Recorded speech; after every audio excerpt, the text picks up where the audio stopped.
Over the years, I've seen a lot of films, fam. A lot of films. These are the top 30 mistakes new filmmakers make. If you are new around here, my name is Darius Britt. I'm a writer-director. I've made hella content on the craft of narrative filmmaking over the past decade. I've toured the film festival circuit a few times with both shorts and features. I've consulted over 400 filmmakers to date and essentially run my own film school, so yeah, I've seen a lot of shit.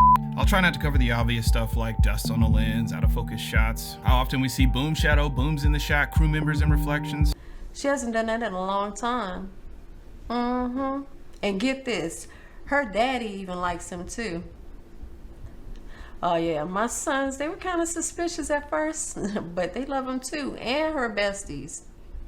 On a serious note, guys, catching crew in reflections is viral at this point. Gotta watch out for those reflections. We're gonna be running through a lot of categories, so as we go through everything, you'll see like a little badge in the bottom corner over here somewhere, just so you know where we are at all times as we're going through everything. Also, I'll be referencing a number of short films. You'll find links to these short films or a playlist down below. That said, we have a lot to cover, so let's get into it. Let's do it.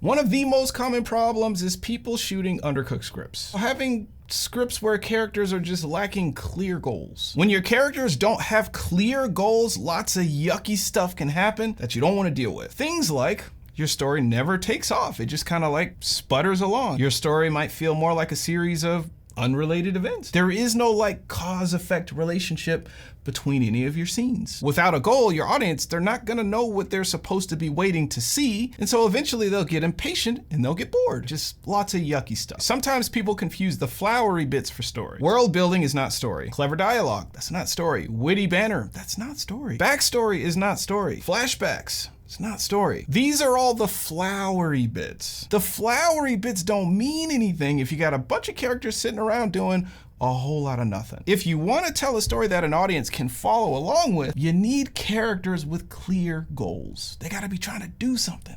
Get feedback on your scripts. Make sure you understand the basics of storytelling, the fundamental principles of drama, just all of the basics, so that you're not out here doing the most shooting undercooked scripts, okay? There is this tendency with new writer-directors to glorify or romanticize victims. I'm sorry. I'm sorry. What happened again? Okay. You know what? I'm done. And I want to divorce. What? A divorce? It's very difficult to make an audience care about a victim because it's hard to care about someone who doesn't take some sort of action to help themselves. It's hard to root for someone who doesn't do anything. It goes back to storytelling 101. Stories are about people trying to solve problems at the end of the day. Trying to solve problems, okay? They're trying to do something. Victims, they're just boring to watch.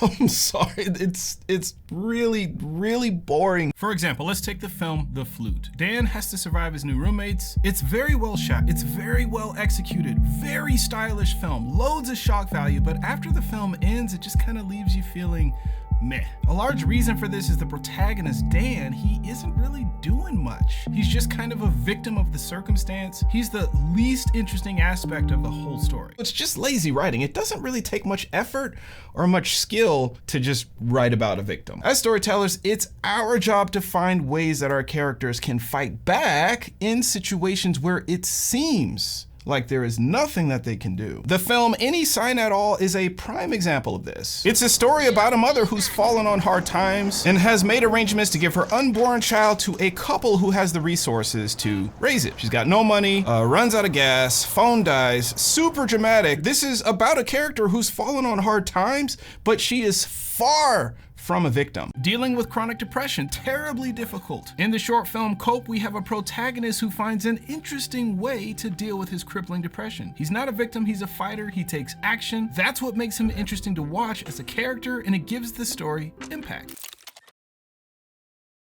When you write characters that seem to only have one emotion, they're kind of always just like stuck in the same gear, you're probably writing a caricature. Caricatures are very cliche, they're devoid of humanity, and they're kind of flat. Boring to watch. We see this a lot in dramatic films where like the abuser is just a raging abuser. There's nothing else to him. We see this a lot in antagonists in genre films. The villain is just this typical mustache twirling villain. They do evil for evil's sake. In general, you want to avoid writing black and white caricatures. Instead, give us a character with some shades of gray in there. Unless you're intentionally writing a caricature because your story calls for it, okay? How did your mum die? My father. Where did you go? I went out to get some fresh air and I bumped into Mrs. Crawford. Look, She came to me, Chris. She came all the way here with her kids, hoping she would find me. Remember a couple of months ago I went to visit her at her house? I told her about my mother briefly, and now she came wanting to find out more. that's a step in the right direction. We just saw all of that. We literally just saw all of that. We don't need a recap of what we just saw. When characters recap things that we've already seen or things that we already know, it just murders your pacing. The whole storytelling just comes to a screeching halt. Also just really kills your audience retention. Narrative filmmaking is all about story economy. You want to enter the scene as late as humanly possible and leave as early as humanly possible. Oftentimes in cases like this, there's a very simple fix. You show us the scene, okay? And then at the top of the very next scene, you come in right after character A has already told character B everything. And then you just start on character B's reaction. It goes something like this. You gotta be kidding me. So she just left you there? Something like that. One thing we see a lot of in beginner level work is clunky exposition. Characters sharing information with other characters that both would already know. So the dialogue and the information just feels forced and unnatural. The flow is just kind of weird. A common issue is just sharing way too much backstory, just sort of volunteering information that nobody asked for. When you have clunky exposition in your stories, it sticks out like a sore thumb all day, every day, twice on Sundays. Okay, needless to say, want to avoid that. Sometimes you can remove an entire scene full of clunky exposition. Nobody would even notice or care. Would miss it. We're gonna take a look at an example of clunky exposition here out in the wild. This guy is our protagonist and he has an estranged relationship with Dad. Dad's always riding Will's but get those good grades, cracking a whip on them constantly. They have some friction between their relationship. They just got into a big argument, and now Will is having a chat with his best friend. It's exhausting, man. I mean, I get it. But you don't. Your parents don't care about stuff like this. Hey, man, I'm just trying to help, okay? Yeah, I'm sorry. I get so worked up when I argue with him. Can't you just stay with your mom? Your parents are divorced, right? No. Mom left a long time ago. Sorry, I didn't know. Realistically speaking, his best friend has already noticed that mom has not been in the picture, given he's never met her. She's never around. They must have talked about his mom in the past already, given that his best friend assumed that his parents divorced. So they must have talked about mom already at some point, because you wouldn't just assume something like that. So he probably would have told his friend about his mom abandoning the family then, in that first conversation they probably had. So his best homie just not knowing that the mom abandoned the family, that doesn't really compute. That doesn't really add up here. Doesn't make much sense. It feels like exposition for the sake of exposition here. It's okay. You know, you can always stay with me. Yeah, but I'd feel guilty if I left him alone for the night. All right. Yeah, later. We don't really need those last two lines either. No one is asking, hey, if dad is such a hard ass, why would the son continue to stay with the father if you watch this short film? No one's really asking that question. So we're just sort of volunteering information that's extra information that no one really needed to know. So again, it just feels like exposition, feels like more clunky exposition. We gotta cut down on the chit chat, bro. If you got like a 17-minute long film filled with nothing but this, you got 2 and 3 minute scenes full of people just doing this. I mean, people's eyes are just gonna start glazing. Film is a visual medium. Take advantage of that. Turn some of that chit chat into action, something we can film. You know, the whole show don't tell thing. If you're finding it difficult to cut down on all that dialogue in the writing process, it could be an indicator that you're missing some of those basic ingredients in your story. Your character might not have a clear goal. Goal might be a little vague, okay? Or he or she might have a goal that's not really something we can film. So then you're stuck with all of this to try to like communicate to the audience because you can't show it, okay? Could be an indicator. One of those things usually is. Just saying. Okay. Okay, like there is a technique. You see what I'm saying? Okay. There's a whole array of stuff you can do. Right. Stop! Stop! Stop! Right, stop! Stop! What the hell? Hey! Put the bat down! But you ever put your hand on my foot again, we're gonna have problems. God damn, this is my damn house! No!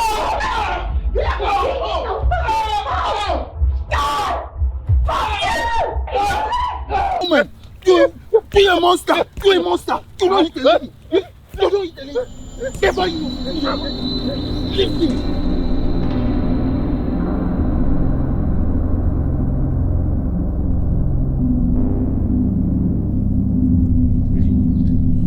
Let this be a lesson to you and other men like you.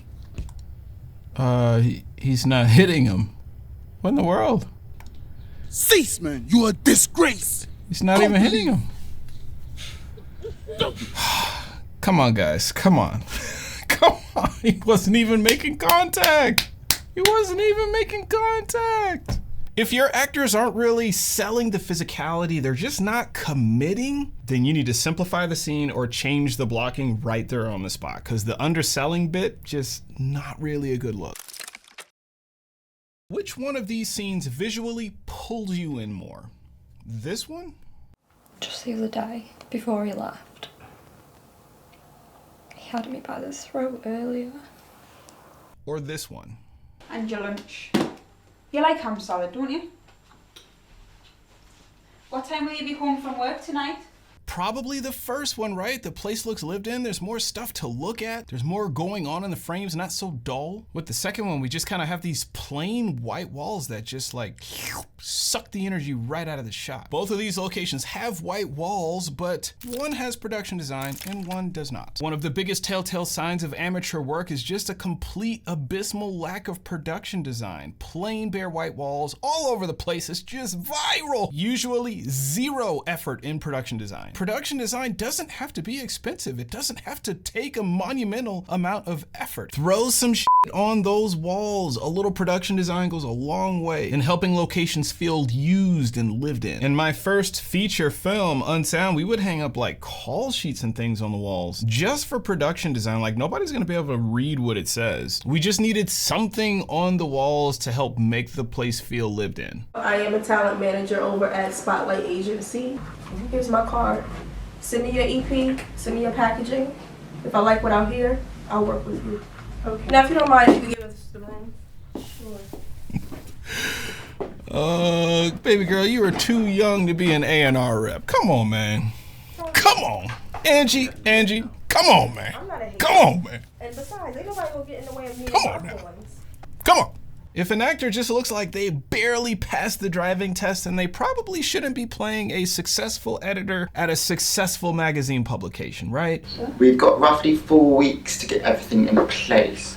We need maximum publicity on this one. 80% of directing is casting. If you nail the casting, you make your life a whole lot easier. Part of nailing the casting is just getting people that look the part. They're the right age, etc., etc. If you're working with younger talent, then write a part that fits their age, something they can believably play. Write to what you have, not what you wish you had. This is Resource Filmmaking 101 here.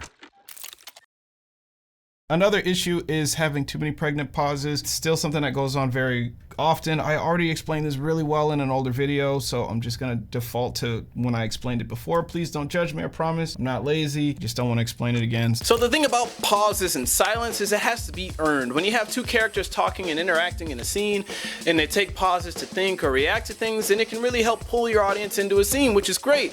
But if you do too many of these pregnant pauses and silences for thought and reflection, then it can do the opposite, and it can really slow your scene down, and it can take your audience out of the movie. Grant, right?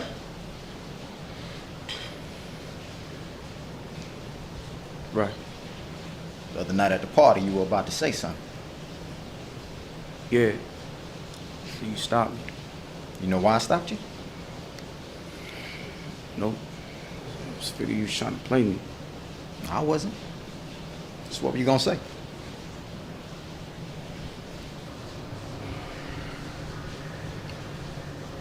I don't know. Might not be a good idea after all.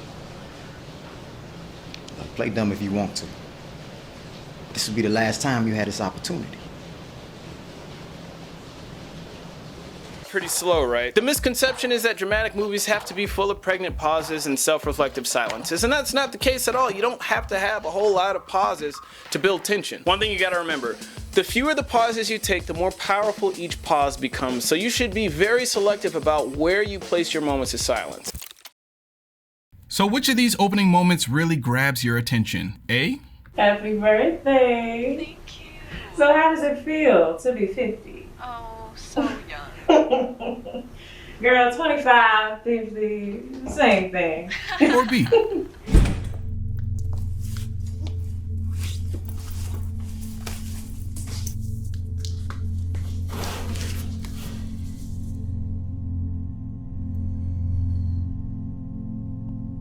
you need for us to come and visit? Probably B, right? It's more dynamic. We've got conflict. It opens with some energy, some pizzazz. It pulls you in from go. Let's try this one more time. This is A. Alright, so how did you like that? Like what? Food? Yeah. It was alright. It was alright. Alright, baby. We need to talk. Or B.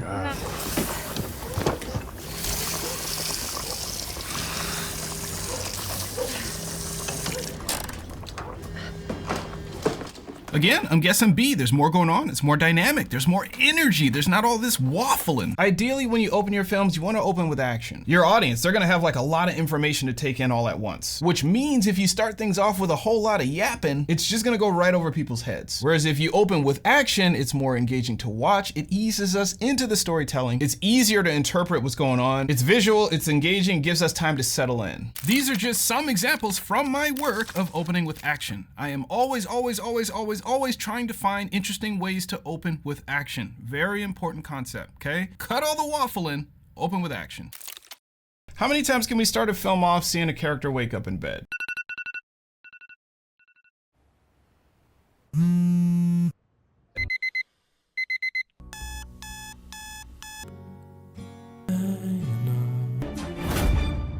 physical world is transient.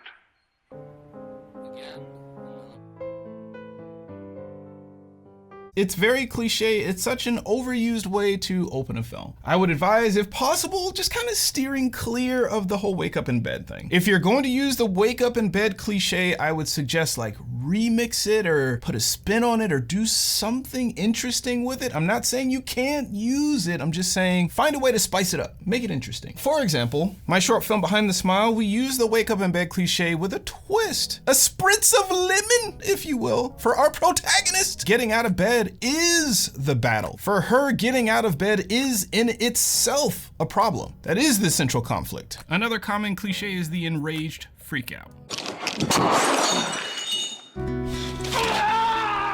When you watch a boatload of short films, you will see for yourself this cliche. This and many others, by the way. And it's just best to steer clear of the cliches when you can, okay?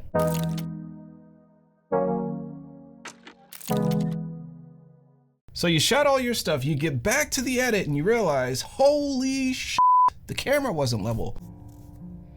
Oh, turn over, no, do not disturb. Ooh, wait.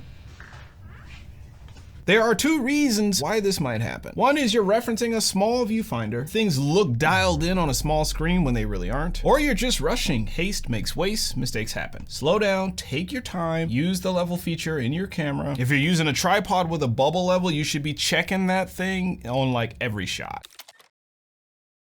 Generally speaking, we don't want to see the exposure changing right smack in the middle of a shot. It's very distracting. This is what you get when you use auto exposure. You want your exposure adjustments to be invisible. You're not going to get that if you're letting the camera decide what the exposure should be. Things like exposure, you want to set manually to just avoid all of these problems, okay? Take two, call me in the morning. I had to take them out. That's the best thing to do. Please, put the gun down. One more drink. Don't shoot slow motion if your camera is not capable of shooting at higher frame rates, like 60 frames per second, 120 frames per second. If your camera's not doing real high frame rate slow motion, don't shoot it, okay? You can't do it in post. It's all choppy and weird looking. Just don't do it. I got it with the mic. Should I turn up the AC? No, you can leave it on for now. Sweet. We see a lot of dead space in amateur work. Of you for hours now. Do the next day, Wednesday. And were you also gonna mention top? Will you marry? Thank you. Give me another beer, will you? And get another. Perfect talking to Shay about it in the bathroom. Dead space is just how it sounds. It's areas in your frame where ain't a whole lot going on. It's wasted space. Dead space. Dead space is the silent killer. We call it that because you don't even know it's there. And it just sucks the energy right out of your shots. Like a vampire. Just like that. That's what it does. When your frame's got the dead space, it makes your shots feel bland and dull and flat and just all those yucky things we don't like. When you don't use things like the rule of thirds, when you don't follow good framing and composition practices, you end up with dead space all up in your frames. It's not a good look. Streets don't want to see it. Most cameras these days have a thirds grid. Use it. It's there for a reason. It's a great tool. It helps you find balance and symmetry in your compositions. When you know how to use it, you can get shots like this, or this, or this. So stop rushing, compose your shots, and avoid the silent killer. We see a lot of just really awkward framing and beginner level work where you're just like cutting your talent off in all kinds of weird places. We're cutting people off at the shins. We're cutting people's heads in half. We're scalping people in medium shots. We're decapitating people. A good crispy cream frame costs you the same on an Alexa Mini LF as it does a cell phone. Free 99, costs you nothing. You gotta take better care of your actors, bruh. If you take your over-the-shoulder shots on too wide of a lens, you're gonna turn the actor closest to camera into a bobblehead. Bro, what you been up to? Oh. Yeah, I know, but The hell? Look. You're swan on in every day. Like, you fix this in two ways. You're either going on a longer lens or just reframe the shot. Maybe you had a dirty over the shoulder. If you really want to keep that wide lens, then you need to reframe the shot and make it like a clean single or something, because again, nobody wants bobblehead action. When you have distracting elements in your frame, it pulls the attention away from the important stuff.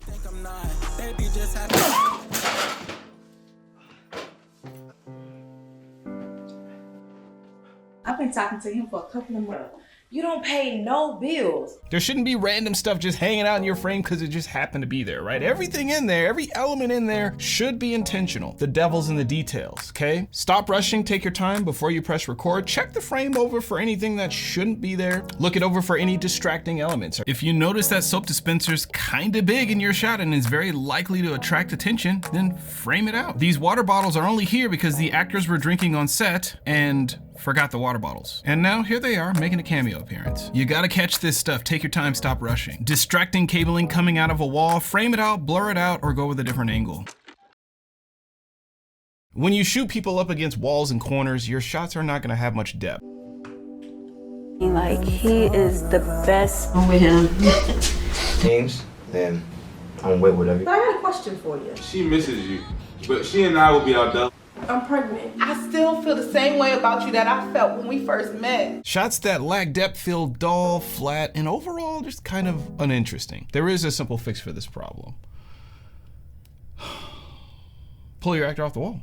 That's it. Here's a shot where we've got the actor up against that back wall, no depth. And then here's a shot where we've pulled the actor off that back wall. See the difference? Depth. These are all shots that have depth. We've pulled actors off of walls and into rooms. We're not shooting people up against walls and into corners. Okay? Very simple. Pull your actors off of the walls. Makes it easier to light, easier to shoot, everything looks prettier, makes your life easier. If you have to move chairs or tables or furniture in order to get them off the walls, do it. Move whatever you need to move to get them off the wall. If you gotta have your actor face a certain direction while they're brushing their teeth in order to get a shot that looks better, feels better, has more depth, do it. Doesn't matter if it's not a direction they would normally be facing to brush their teeth. Nobody cares. As long as it looks good, feels good, nobody cares. Another option is using longer lenses. If you're shooting in small rooms, you can create the perception of depth by hopping on longer lenses, like telephoto lenses. Shoot everything telephoto, just knock the background out of focus. I made a mistake. Hey. This way you're also hiding the smallness of the room, you're isolating the actor.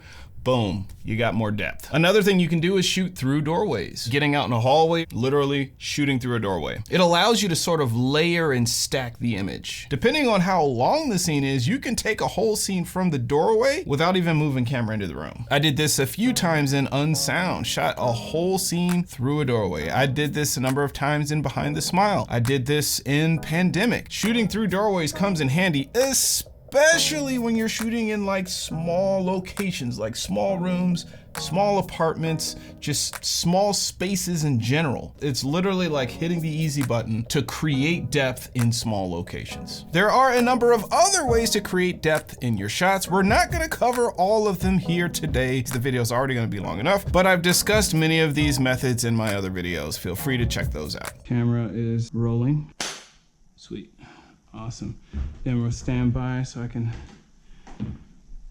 Jay can get in a position.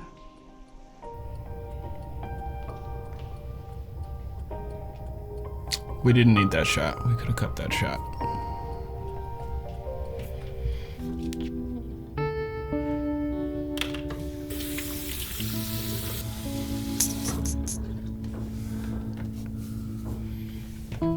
Didn't need that shot.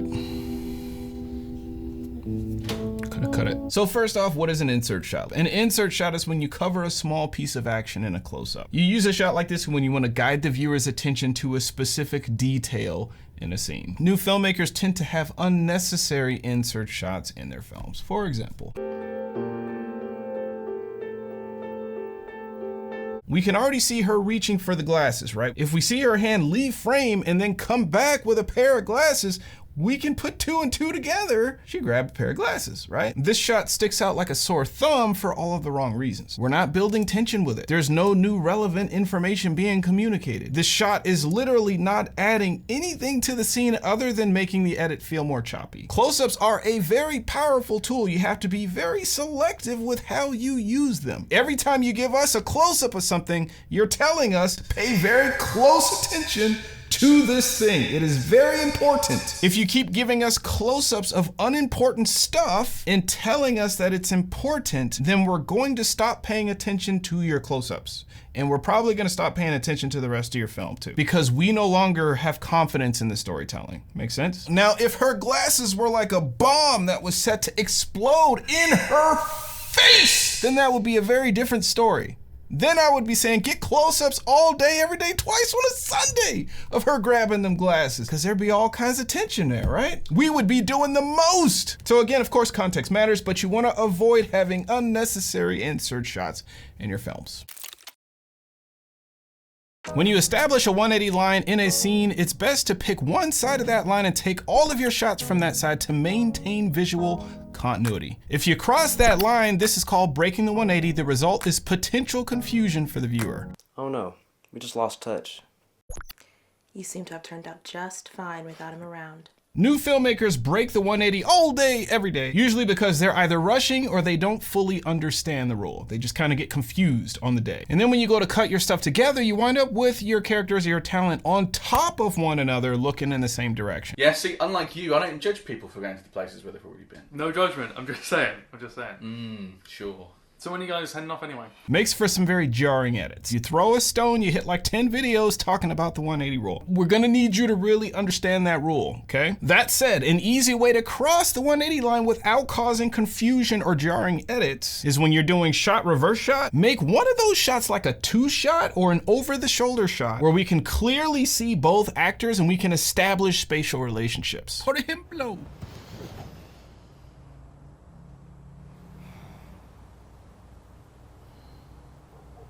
Technically, we hop the line, but there is no visual confusion because of that 2-shot. Then you can hop across that line all day, every day, twice on a Sunday, without the jarring edits and without the confusion. Take 2, call me in a moment.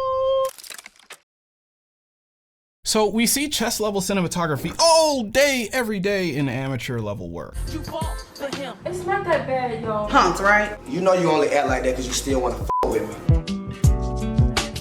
Excuse me. I'm from here. Yeah, I'ma have to live with you. Right.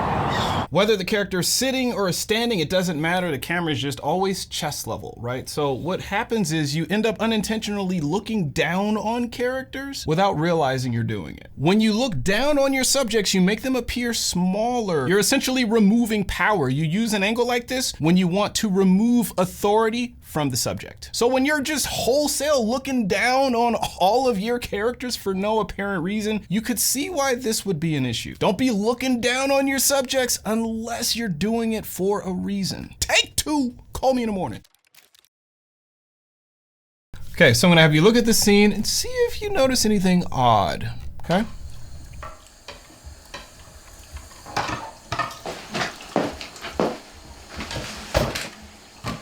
Some people have really let their standards slide during lockdown, haven't they? Ollie, I literally just finished my SIG. I was on my way back in. No, not you. I mean, her. Waltzing around the street in a dressing gown. She must never change out of it. So you probably noticed by now, it doesn't really feel like they're looking at each other. Something's off there. She's looking deep camera right, and he appears to be looking camera left just slightly. It kind of looks like they're doing one of these, like he's looking at her, but she's looking at the wall or something. She's not looking at him. When you're shooting your coverage, make sure that your eye lines match. It helps if you shoot matching coverage. If we see a lot of actor A's face, then we should see a lot of actor B's face as well. We should see the same amount of face action from each actor. Makes it a little easier to match up those eye lines.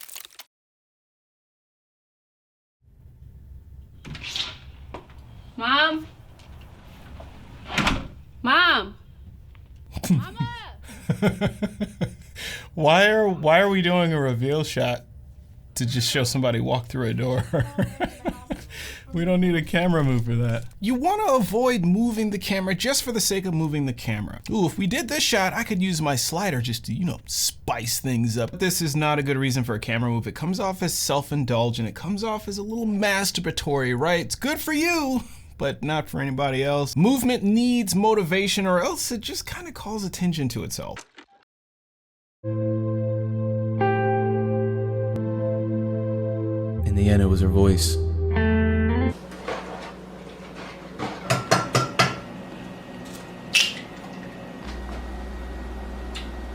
Love you. Forever and always. Forever and always. The touch of her warm skin. Her sweet smelling hair. When your handheld footage looks like it's been in an earthquake, those are called micro jitters, bruh. It's very distracting, pulls people out, okay? It doesn't look very professional, looks very amateur. Once you got the jitters in your footage, it's not really anything you can do about it. It's not something you can fix in post. That's like a reshoot. You're gonna have to reshoot that. It can happen for a couple of reasons. It could be that your camera is very light in terms of weight, so any bebopping in your handheld and all that motion just transfers right to the camera. And by extension, into your footage. You don't have this problem with heavier camera packages or heavier camera setups because, well, physics. Another reason is you just don't have enough points of contact on the camera. You're probably doing your handheld like this, right? You're just recording and you're just, I need my lens cap on here. You're just kind of holding it like this, right? Not a lot of points of contact when you're just freehanding it like this. So how do we fix it? One option is adding weight to the camera can help. In the case that you have a really small camera like a Canon M50 or something, it's not gonna help much, but it will help. Adding things like a camera cage, any sort of weight really is gonna help a little bit. Using beefier lenses, right? Voigtlander lenses are pretty freaking heavy. They're like tanks, right? But any sort of added weight is gonna help. Using any sort of shoulder rig, because again, more points of contact. Camera, and there's like 3, 4, if you account for your elbows as well. 1, 2, 3, 4, 5 points of contact, right? Results in much stabler footage, a lot less micro jitters. Really, any shoulder rig is gonna help. You can use a camera strap to create more points of contact. Run the strap around your back, and when you're shooting, push against the camera strap, lock your shoulders in, okay? Create more points of contact, and this is gonna result in much stabler footage, okay? Get it, got it good. Go take 2, call me in the morning. This should work. Yep, sweet. This is like aftermarket grid. Bright walls are an eyesore. The eye naturally wants to attract to the brightest part of the frame. Tawana, girl, you can never judge a book. You had a man that had it on. You would have Jesus. Get a break from all that depressing shit. Oh, yes, they can. Is that really what you spent the emergency cash on? I know, I've been just going through a lot of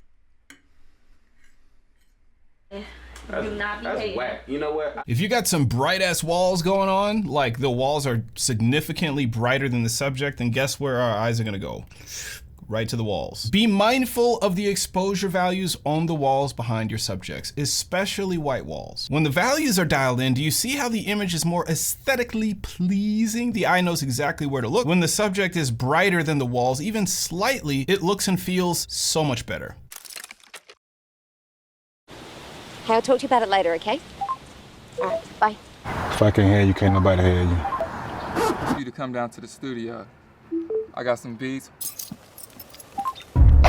When you shoot outdoors in broad daylight at times like high noon, there's gonna be a lot of contrast between the highlights and the shadows. And odds are the camera that you'd be using as a beginner probably can't handle all that contrast. You're probably gonna get blowout city if you shoot at high noon. Looks terrible, yuck, we wanna avoid that at all costs. It's not very aesthetic. If you're not able to light your scenes to reduce some of that contrast, then here are a couple of workarounds you might consider. Shoot much later in the day, closer to sunset when the shadows are long. You'll find the contrast is more manageable. You're not gonna get blowout city. You might get a little, but not a lot. I did this for a few scenes in Behind the Smile. We shot later in the day, found some shady spots here and there, and we were able to get in and out without lighting anything, and it looked great. Just a little bit of planning, you can get some great results. You can also shoot outdoors when the lighting is already naturally diffused. We're talking overcast days where you've got cloud cover. You can get some great results there, zero lighting, not much effort again, just a little bit of planning, just a little bit. You can also shoot at magic hour. This is that hour just after sunset where you get that nice creamy dreamy post-sunset lighting. It's very nice looking, very diffused, very soft, manageable contrast. Pretty much if you shoot anything at magic hour, you're gonna get beautiful light all day every day, twice on Sundays, bruh. All of these options work great as alternatives for shooting other than high noon. Yes, they require a little bit of planning, but you can get some great results.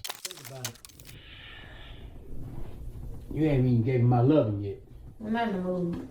I can't see her face. This is like an emotional scene. Tell you what, why don't you go in the bathroom and run me a bath? Talking to that knob at the bar? Did you come to the pub? Why did you talk to him? If I go down for this, I'll kill myself. I ain't going there again. Bye then. I love you so much. Bye. I get shooting with no crew. I get shooting with no budget. I get shooting with no lights. But if you know you're not gonna be using artificial light, stage scenes next to windows if you have to. Stage scenes close to practical lighting sources like lamps. You gotta be able to see people's faces. Take 2, call me.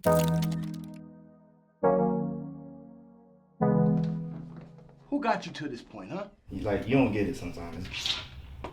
Mom, There's nothing more distracting than watching an emotional scene just to have your eyes lurch to the white boxes behind your actor's head like a moth to a flame. Pulls you out of the scene, right? We want to avoid blown details when shooting indoors, especially. We want to avoid them, period. But top offenders are blown windows, blown doorways. The camera can't handle the extreme difference in contrast. You can't recover these blown details in post. Once that information is gone, it's gone. The best thing you can do is avoid it altogether, right? You can gel the window, knock the light coming through the window down, and then you light the talent as well, so you even out the exposure. Or if you don't want to do all of that, then you could just frame windows out of the shot. If you're seeing a blown out window in the shot, just frame it out of the shot altogether. Pick a different angle, do what you gotta do. You can't always avoid blown details, especially on no budget shoots. The idea is you just want to minimize it as much as you can.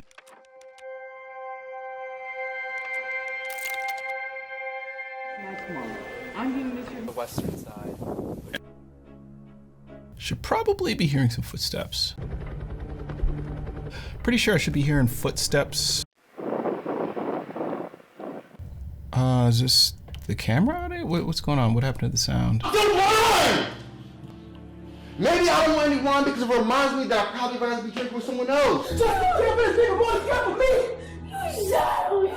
Ooh, that audio is just fried chicken. He got me ill. How could he won't make me leave? Like I seen somebody walk past my yard. My mom just tripping Just off. pejoratively, blah, blah, blah, blah, blah, blah. Sound is a big deal, brother. If your audio quality is not right, that is the first thing people will notice. An audience can tolerate poor image quality because they'll just assume it's supposed to look like like it's a stylistic choice or something. You know, think Blair Witch. There are plenty of films that utilize the aesthetic of poor image quality as part of the storytelling, but they will not tolerate bad sound. No ifs, ands, or buts about it. Learn how to get Foley, learn how to do ADR. Do not sleep on your sound game. Poor sound is the kiss of death. You've been warned. We'll talk about a few common areas where we see issues. Well, what's wrong? Favorite premise. Can't hear what they're saying. Why would you say that and you know writing is important to me? Important to you? More important than me? Oh, that's it. So when you was gonna tell me you was pregnant, Bree, or you was gonna let me think that the baby was Brandon? Those mics, they sound really far away.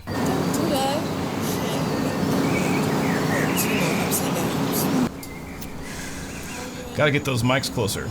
When you record a scene with the mic mounted on top of the camera, it's gonna sound like you recorded the scene with the mic on top of the camera. If the mic or the camera is 6 or 7 feet away from the actors in order to get the shot, then the actors, they're gonna sound far away in the recording because the mic was far away. The mic was like 7 feet away. So later on in post, you're gonna have to raise the volume or the gain of the recording so that we can hear them clearly, but you'll also be raising the gain or the volume of everything else in the recording as well. This is how you end up with muddy, soupy, swampy audio. Get the mic off the top of your camera, get it close to your talent, boom it, use lavaliers, do whatever you need to do to get those mics close, okay? Get that good audio.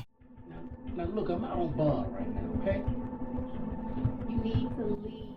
I can barely hear what they're saying. I mean, I spend most of my life here waiting for you anyway. Why would our business be any different,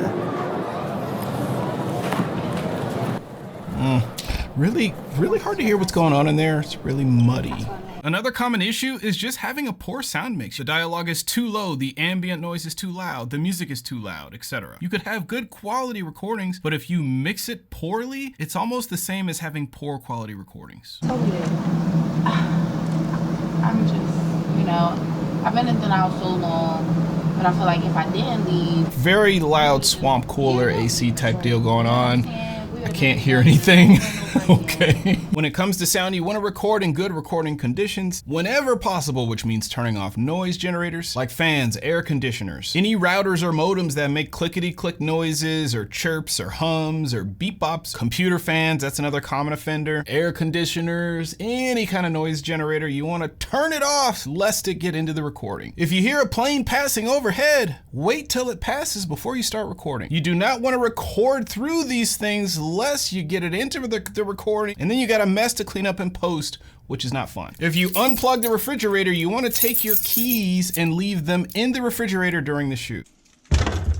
I'm gonna put my car keys in your fridge so I remember to Plug your fridge back up. If you forget to hook that fridge back up, everything in that mofo is gonna go bad. And whoever let you use their spot, they're gonna call you pissed, and then you're gonna have to restock the fridge, okay? Not fun.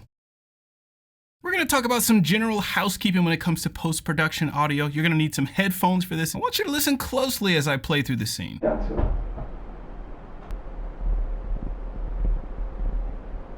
We need to talk. What happened, hon? Is everything fine? I know about her. Her?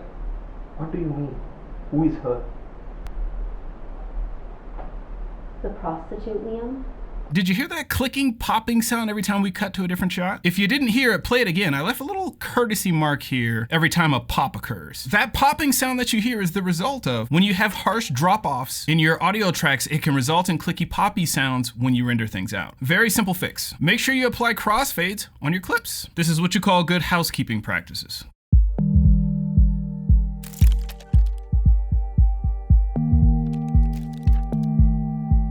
We don't need to see characters walking from here to there. We don't need to see them walking through doors, entering and leaving rooms. That stuff is called shoe leather. Shoe leather really slows the pacing down to a crawl sometimes. It's boring to watch.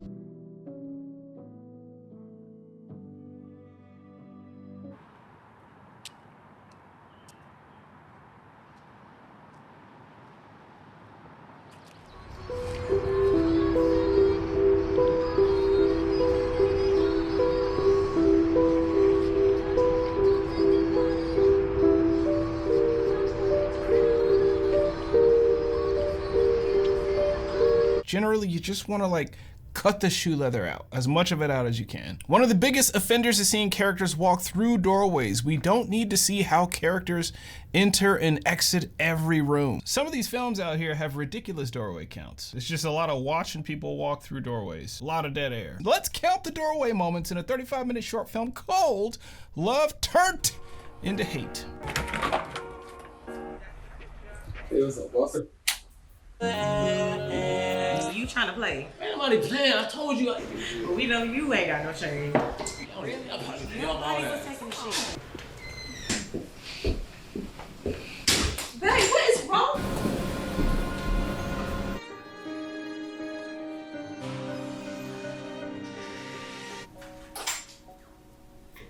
What's wrong with you? Bree, don't walk away from me.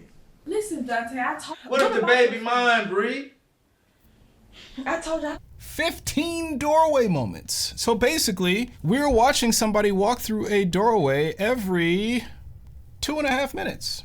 Oh God. That's a lot of just watching people get from here to there. To put things into perspective, my feature-length film, Unsound, which is 90 minutes, okay, 3 times as long, had 24 doorway moments. So this 30-minute short film had more than half the number of doorway moments than a 90-minute feature film. That is a lot of shoe leather. That is a lot of watching people walk through doorways, okay? Unless you're dramatizing it or using it to build some sort of tension, cut the shoe leather out. As much of it as you can, okay? Did you think about K-I-S-S-I-N-G? Me, I love the way you did your thing about K-I-S-S-I-N-G. Me, I love the way you did your thing about K-I-S-S-I-N-G. Me, I love the way you did your thing about K-I-S-S-I-N-G. Me, I love the. If you don't have any name actors that people can recognize like Brad Pitt, Denzel Washington, Gal Gadot, then stop putting opening credits in your short film. Nobody cares. We live in an age of immediate gratification. Audiences these days are very impatient. Festival programmers, they're watching tons and tons of short films. They don't want to watch your opening credits.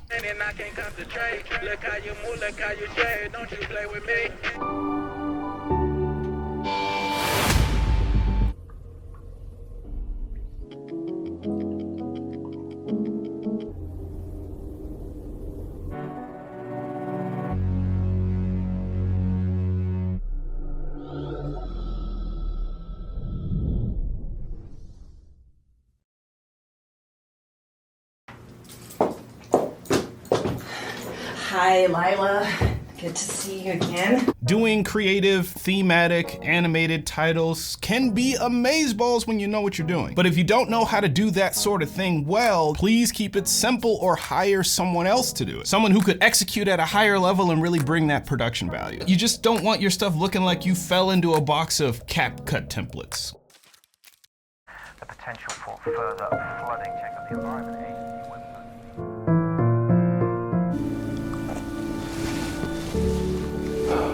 Want to be tatted with kisses. Which is the fact that he's a great fighter. I just hope he could at least...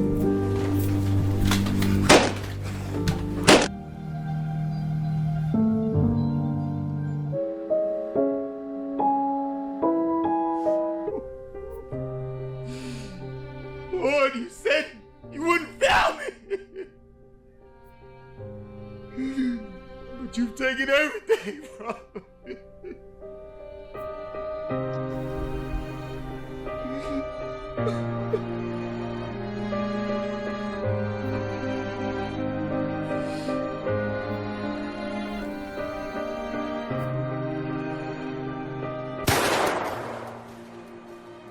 Fam, just because you have a sad scene doesn't mean you have to use the sad piano. It's such an overused cliche choice for music. It's the obvious choice, very heavy-handed. If you're gonna underscore a scene with music, don't use the sad piano. It's cliche, it's overused. You're saying, here's this scene, and then here's this music, and I want you to feel this, right? You're like spelling it out for them. People generally don't like to be told what to do or how to feel. If you've got a scene and you really just must absolutely use the sad piano because you're just married to it, it's your jam, then pick a track that's just not so on the nose, just something that's slightly off the beaten path. Mix it up a little bit. Maybe it's sad piano, but it's slightly uplifting, just something other than. For example, in Any Sign Anywhere, I was gonna tell him how you like hot chocolate, you know, and how you like kick and dance every time I drink it. it's still the sad piano technically, but it's got more of a lighter touch. It's not so on the nose. We're getting the idea across without like hitting it over the head with a sledgehammer. We've all seen it when the music is just way too epic for the scene that we're seeing. Okay, everybody can see, act normal.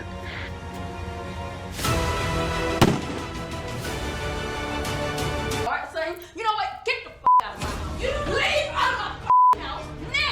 You leave. You don't. Did you know? Erica, you know. You know. What is? You know. What's up? What the is this? What is my name doing in this book? Why is me and my husband's name in this fucking book?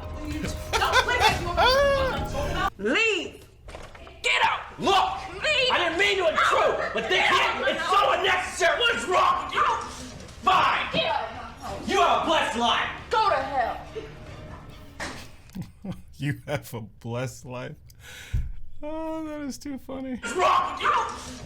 Dun dun dun. Dun dun dun dun dun dun dun dun.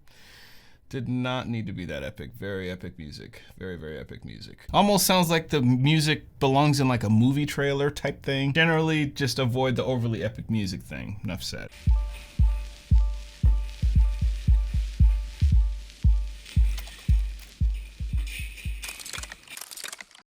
In terms of total runtime, you want to keep your film short and sweet for a while. We're talking 10 minutes or less. If you can get it 5 minutes or less, even better. Shorter films are easier to program at film festivals. Shorter films tend to perform better on YouTube. It's easier to get somebody to watch a 5-minute film than it is to get them to watch a 10 or a 20-minute film because it's less of a commitment. Shorter projects are generally easier to produce in terms of time, money, and energy. So it's sort of a win like all the way around. Shorter is better. Narrative filmmaking can be overwhelming and intimidating if you approach it the wrong way. It's very easy to get stuck trying to make a passion project and just totally burn away 5 years getting nowhere if you're not careful. If you're not doing this film thing full time, then trying to get a project made around a 9 to 5 with a full schedule, maybe you got a couple of kids, it can kind of feel a lot like this. I get it. If you want to make consistent progress, if you want to crush the learning curve quick, fast, and in a hurry and close the gaps on your skill set, if you want to have a lot more fun with the process of making films along the way, then the best thing you can possibly do, hands down, is to start really, really small and work your way up to those bigger projects. The best thing you can possibly do. This means being willing to shoot projects solo if you have to. This means making 1 or 2 minute microfilms. It's okay to have your big, ambitious crew-based projects. Totally okay to have those. But you should be doing some smaller projects for practice to get those reps in there in the meantime, in between time. Think of it as these projects you do in between gigs. You're going to make a lot of mistakes along the way. There is no avoiding it. I made a lot of mistakes when I started. It's going to happen. The key is to burn through all those dumb little mistakes that you're gonna make on these really small, inexpensive projects that you don't care about. That's the key. So that you're not making these mistakes on your passion projects that you care a lot about. That's working smarter, not harder. That's called controlled failure, my friend. That's called knowing how to make inexpensive mistakes. And you're just making them quick, fast, dirty, and in a hurry. It's called just being practical. Cool ideas are great, but skills pay the bills. Only way to get the skills, get the reps in there. If you can make 10 cents look like $1, you'll never go out of business. So we're shooting super wide open so that we can actually utilize some of this practical lighting, because I did not bring my lights. If you want to make a lot of progress very quickly, you've got to be willing to start where you are with what you got. So that cell phone, that old camera. If you don't have actors but you got family and friends, use family and friends. If you don't have microphones right now, then don't use microphones. If you don't have time for big ambitious projects because you got a busy schedule, then don't make big ambitious projects. Make small projects. If you don't have lights, then don't use lights. You see how this works? Start where you are with what you got, because there is so much to learn, fam. You can't afford to wait around because, you know, life is short and we tend to make all these plans and then years go by and then you wake up one day and realize you didn't do any of it, because that sucks. You know, and we could just avoid that. If you are new to filmmaking, then the very next step for you, my friend, is to learn the fundamental principles of drama and visual storytelling. Okay, when you understand the basics and you have a firm grasp of the basics, it makes your life as a storyteller a whole lot easier. Okay, if you want to get those reps in there and be able to turn films around very quickly, you really need to understand those fundamentals. There's a video that I did on it, and yeah, see you over there.